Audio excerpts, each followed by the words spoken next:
Eu quero pedir que ninguém se movimente, que você se acomode, se assente quando eu pedir para sentar, e preste atenção na palavra de Deus, porque Deus tem uma palavra para o seu coração. Ao você se movimentar, você perde a linha de raciocínio da mensagem e também atrapalha o pregador. Mateus capítulo 5, versículo 6. Toda a igreja pode ler. 1, 2, 3, pode ler. Bem-aventurados que têm fome e sede de justiça, porque eles serão fartos. Bem-aventurados os que têm fome e sede de justiça, porque serão fartos. Os irmãos à minha direita vão falar assim: bem-aventurados os que têm fome e sede de justiça. E os irmãos à minha esquerda vão dizer: porque eles serão fartos. Vamos lá? 1, 2, 3 e...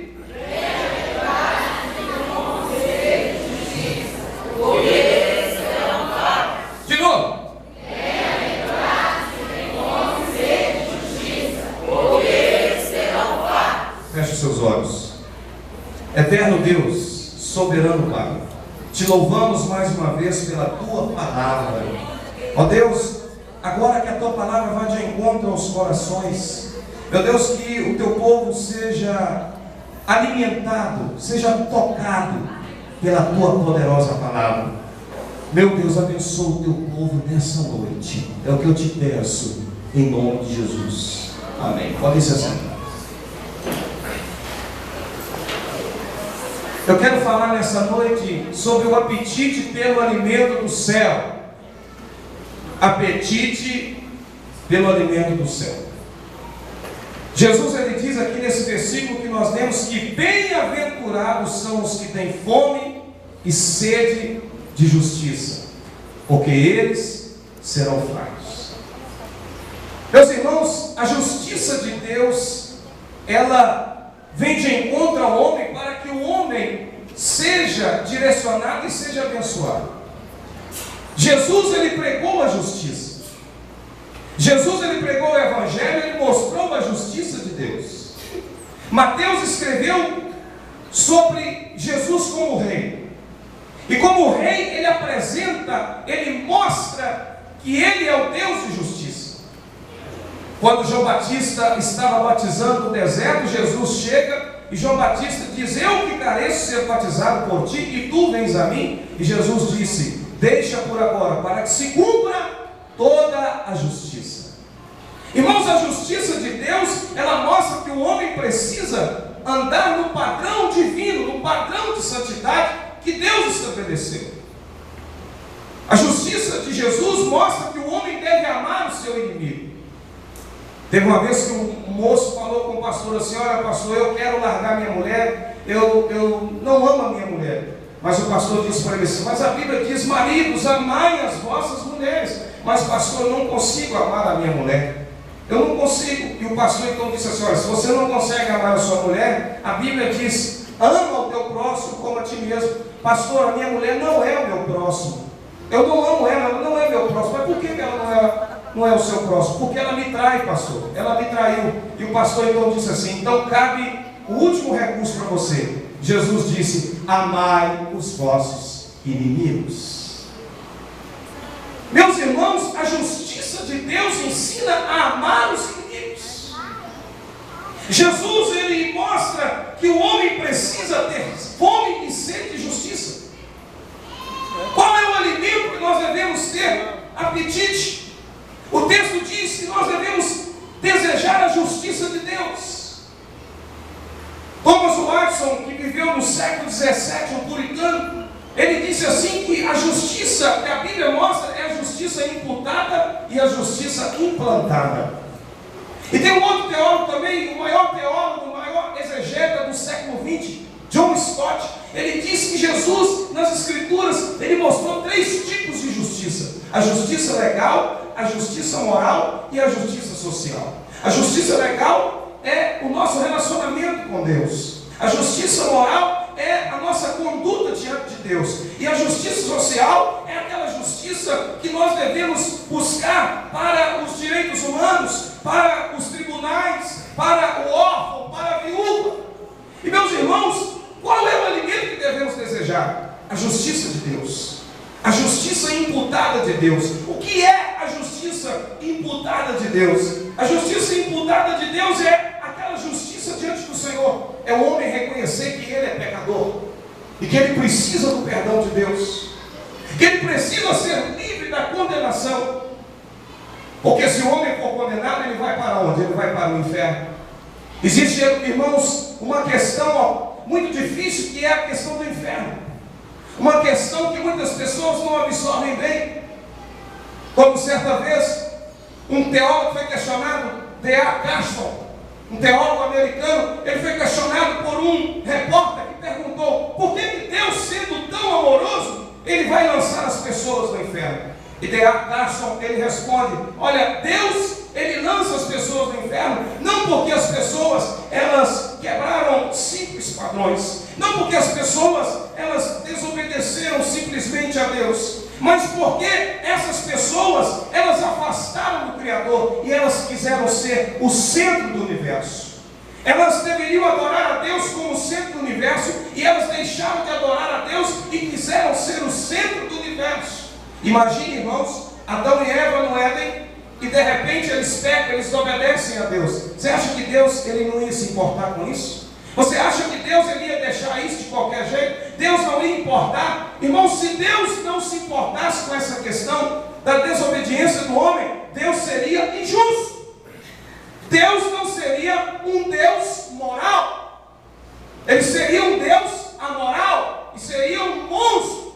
Mas Deus, por sua justiça, ele então estabeleceu essa regra, que o homem que busca os seus próprios interesses e desobedece a soberania de Deus, ele será lançado no inferno.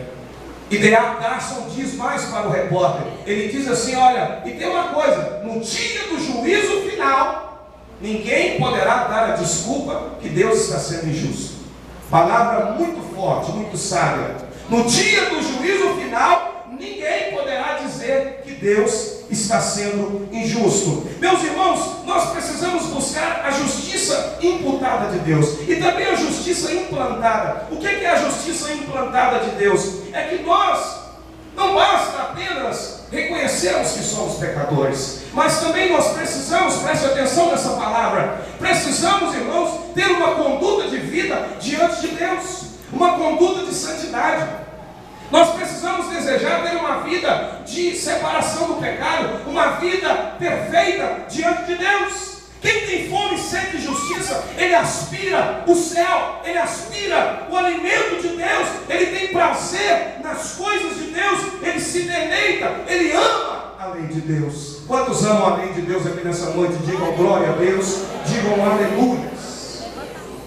Meus irmãos, aquele que ama a lei de Deus, ele sabe que ele não pode correr riscos. Ele sabe que ele não pode trocar cartas com o diabo, com o inimigo. Ele sabe que ele não pode dar ao luxo de brincar com as coisas sérias. Ele não pode de forma nenhuma brincar com coisa séria. Nós não podemos, irmãos, negociar com o inimigo. Não podemos fazer acordo com o inimigo. Deixa eu contar aqui uma ilustração. Tinha um caçador que ele queria caçar. Presta atenção na palavra de Deus essa noite. Tinha um caçador que ele queria caçar animais para poder se vestir de pele de animal. E ele então estava caçando e ele viu um tigre. E ele viu um tigre e ele já apontou a espingarda para o tigre. E quando ele apontou a espingarda, o tigre começou a falar: por que você está querendo atirar em mim? Por que você está querendo me matar? E ele falou assim: que é isso? O tigre fala? Não estou entendendo. Como é que o tigre fala? E o tigre falou assim: eu falo, eu converso. Vamos conversar aqui, vamos negociar. Por que você está querendo me matar? E o caçador aceitou a proposta do tigre e eles sentaram. O tigre sentou e o caçador sentou. E o caçador então falou para ele: o negócio é o seguinte, eu estou querendo matar um animal, estou querendo matar você, porque eu estou querendo me vestir de pele de animal. E o tigre falou assim: olha, eu também estou caçando, eu estou com muita fome, eu estou faminto, eu estou doido para poder caçar uma comida, vamos negociar aqui? Vamos. E eles conversaram, depois de horas conversando, eles chegaram num acordo. O tigre comeu o homem e ambos tiveram o seu sonho realizado.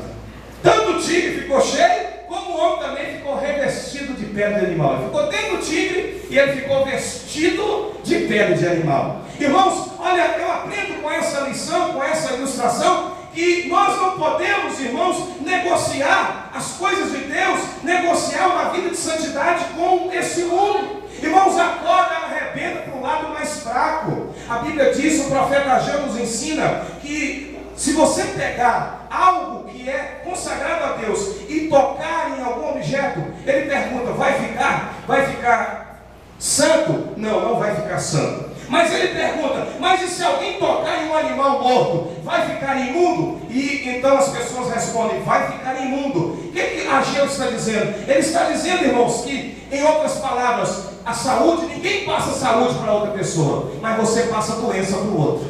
Ninguém passa saúde. Se eu encostar na Lindinéia, eu não vou passar saúde para ela. Agora deixa eu ficar gripado e tossindo e espirrando, eu vou passar para ela doença. Eu vou passar doença para ela. Então, irmãos, a tendência do mal é muito mais forte do que o bem. O mal, a tendência é o mal vencer o bem.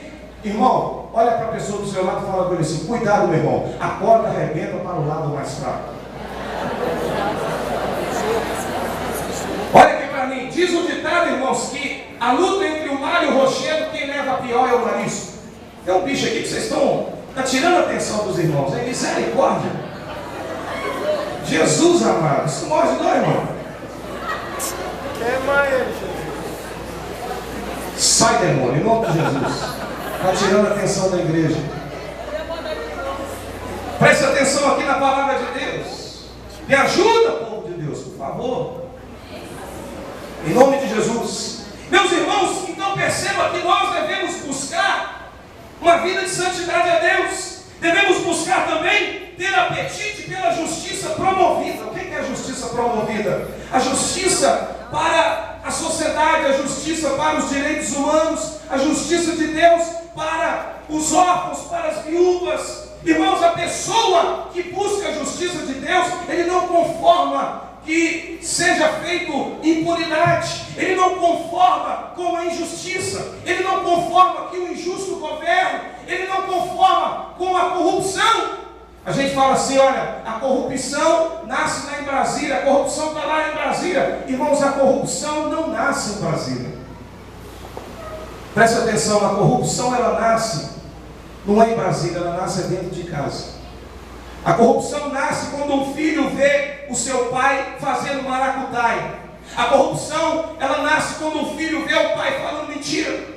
A corrupção nasce quando o filho vê o pai fazendo negócios ilícitos. A corrupção nasce quando o filho vê o pai comprando um DVD pirata, um CD pirata. A corrupção nasce dentro de casa com o mau exemplo do pai. Então, meus irmãos, muitas pessoas, elas estão julgando as outras porque há corrupção, mas a corrupção, infelizmente, às vezes acontece dentro da nossa própria casa. Nós devemos promover a justiça de Deus, a justiça do Senhor. Alguém mata esse bicho aí, pelo amor de Deus, irmãos, por favor. Oh, Jesus. Será que tem que parar para pregar isso, Edésio? Mata aí para nós. Jesus amado, esse bicho está pior que o demônio. Santo Deus. O demônio vai ficar admirado com esse bicho. Resolveu o problema? Sangue de Jesus tem poder. Sai, Satanás.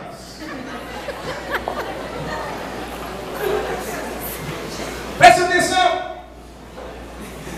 Muitas pessoas lutaram pela justiça. O cristianismo, ele defendeu o direito das mulheres e das crianças. Nós temos o exemplo de Martin Luther King, que lutou contra o preconceito racial. Pessoas que lutaram pelo direito dos outros. E nós também devemos lutar, irmãos. Nós não podemos cruzar os nossos braços. Nós ficamos colocando a culpa no governo, porque o governo não faz, porque o governo não fez. Mas o que você está fazendo? O que nós estamos fazendo? Bem-aventurados que têm fome e sede de justiça. Será que alguém nessa noite tem sede de justiça? Será que alguém nessa noite está desejando, faminto por justiça nessa terra? Será que nós estamos fazendo a nossa parte para que haja justiça nessa terra? Pense nisso, meu irmão. Pense nisso em nome de Jesus Cristo. Além, irmãos, de vermos tantas coisas erradas, nós também devemos ter cuidado com o alimento que o diabo oferece. Existe um perigo muito grande, o perigo do alimento que o diabo oferece. Dizem que quando a serpente, ela era a mais astuta de todos os animais lá do jardim, a serpente chegou e falou assim com a mulher: olha, come do fruto, que você vai ficar forte. A mulher não comeu. Come do fruto, porque você vai ficar igual a Deus. A mulher não comeu. Mas quando falou assim, come do fruto, que emagrece, a mulher foi lá e comeu do fruto. Brincadeira, tá, irmãos? Muita brincadeira. Na verdade, a serpente falou assim: olha, come porque você vai ter conhecimento do bem e do mal. Aí ela foi e comeu. E realmente ela teve conhecimento do bem e do mal. E ela acabou comendo. Mas, irmãos, brincadeiras à parte, o diabo descobriu que o homem está faminto. O diabo descobriu que o homem faminto, ele faz loucuras. O homem faminto, ele se prostitui, ele usa drogas. O homem faminto, ele faz coisas absurdas. É por isso que existe tanto absurdo, tanta loucura, porque o homem está faminto e o diabo descobriu que o homem está com fome, que o homem está faminto, ele precisa de alimento. E o diabo, ele oferece, irmãos, não um alimento sólido, ele oferece um pão duvidoso, um pão mentiroso. Quando ele chegou para Jesus, ele ofereceu para Jesus e falou assim: olha, se você está com fome, transforma essas pedras em pães. E Jesus, irmãos, sabia muito bem o que Satanás estava querendo. Satanás estava oferecendo ali um pão duvidoso, um pão mentiroso. Ele estava oferecendo pedra. Ele sabia que Jesus estava faminto. Ele sabia que Jesus precisava se alimentar. E o diabo tem oferecido pedra para as pessoas. Pedra. E essa pedra, irmãos, não mata a fome. Porque as pessoas prostituem hoje e amanhã prostituem de novo. As pessoas se drogam hoje e amanhã se drogam de novo. As pessoas usam drogas. As pessoas vão nas noites, nas boates, nas noitadas e amanhã querem fazer de novo. Nunca estarão satisfeitas. Mas Jesus, ele deu a resposta certa. Ele disse assim: olha, eu não vou querer transformar pedra em pães, porque nem só de pão vive o homem, Satanás, mas de toda a palavra que sai da boca de Deus. Aleluia. Louvado seja o nome do Senhor. Aleluia. Glória a Deus. O diabo também, irmãos, ele sabe que semeando a discórdia dentro da casa, do lado das pessoas, ele destrói casamentos, ele destrói filhos.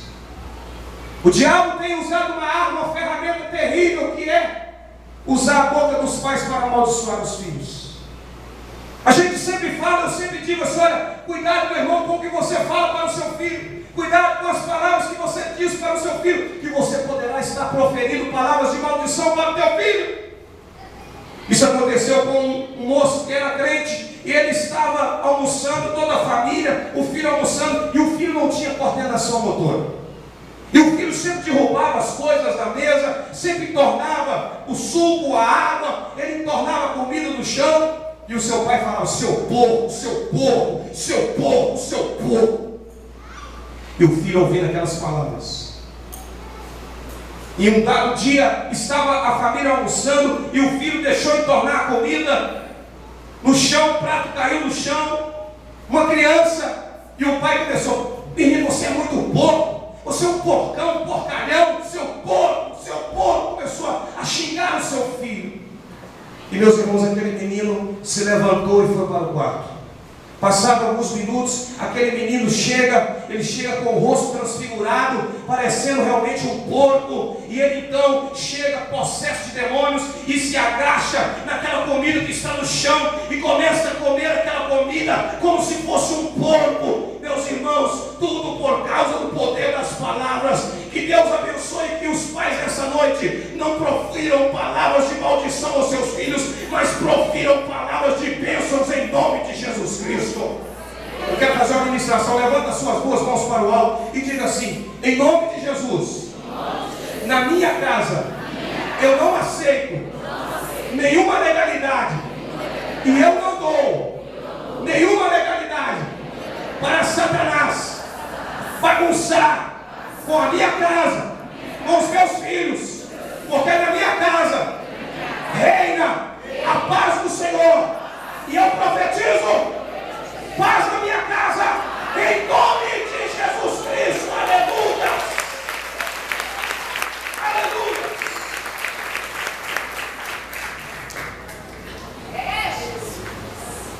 Precisamos buscar a justiça de Deus, igreja. Esse é o alimento que precisamos, a justiça de Deus. E tome cuidado com o alimento que o diabo está oferecendo por aí. Mas, meu irmão, eu te pergunto, qual tipo de apetite nós devemos ter? Eu falei do alimento, que é a justiça de Deus. E Jesus falou que bem-aventurado quem tem apetite por justiça.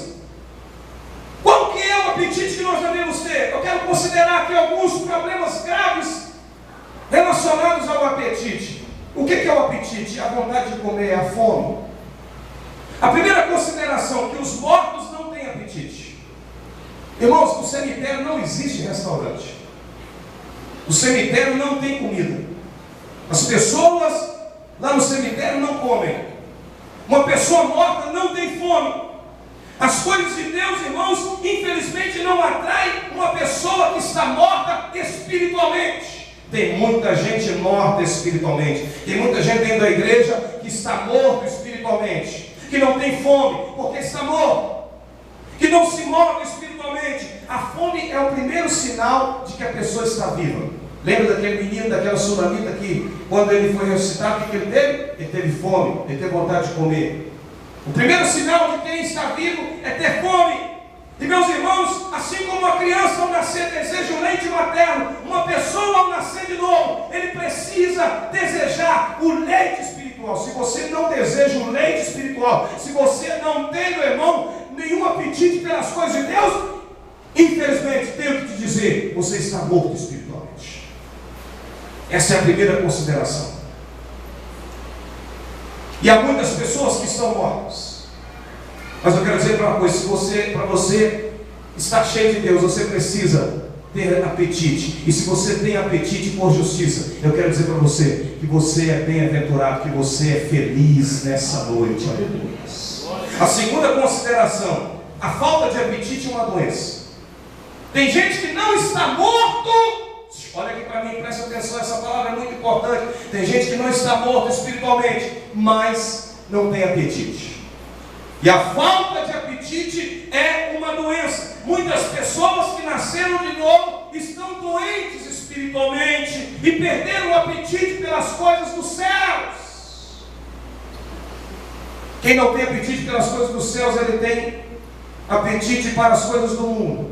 Ele tem tempo para a internet, ele tem tempo para o Facebook, mas não tem tempo para ler a Bíblia.